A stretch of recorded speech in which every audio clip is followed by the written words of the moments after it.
విశాఖపట్నంలోని రుషికొండ బీచ్ కు blue flag ను ఏపీ పర్యాటక శాఖ మంత్రి కందుల దుర్గేష్ ఆవిష్కరించారు.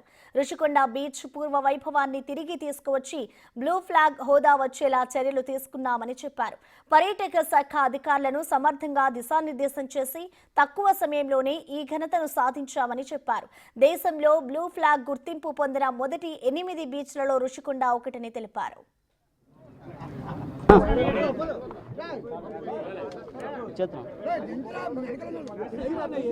ఎవరైతే ఇక్కడ స్థానికంగా ఈ కార్యక్రమాల మీద ఆధారపడి జీవనాధారంగా ఉన్నటువంటి మత్స్యకారులు ఉన్నారో వారి జీవితాలు ఇబ్బంది పడకుండా చూడాలనేటువంటి మాట మీరు ఏదైతే చెప్పారో తప్పనిసరిగా మనం చేసే ప్రతి పని కూడా అధికారులు రూల్ ప్రకారం చేసినప్పటికీ కూడా ప్రజాప్రతినిధులుగా మేము దానికి ఒక హ్యూమన్ ఫేస్ ఉండేలాగా మానవీయ కోణం ఉండే విధంగా తప్పనిసరిగా చూస్తాం.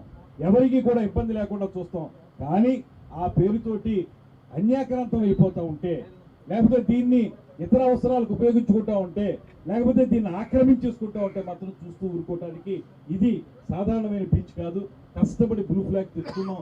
మళ్ళీ దీన్ని పునరుద్ధరించుకునే కార్యక్రమం చేశాం కాబట్టి వాటి విషయంలో ప్రత్యామ్నాయ మార్గాలు మీరు చెప్పినట్లుగా తప్పనిసరిగా చూస్తాం. కానీ అదే సందర్భంలో మీరు కూడా స్థానికంగా ఉన్న వాళ్ళని దీన్ని ఇబ్బంది పెట్టేటువంటి వాళ్ళని కూడా మీరు పూర్తిగా ఒక పద్ధతిలో చెప్పి అలా చేయొద్దు అనేటువంటి మాట చెప్పి వారిని కూడా భాగస్వామ్యం చేయాల్సిందిగా మిమ్మల్ని అందరినీ కోరుతా ఉన్నాం.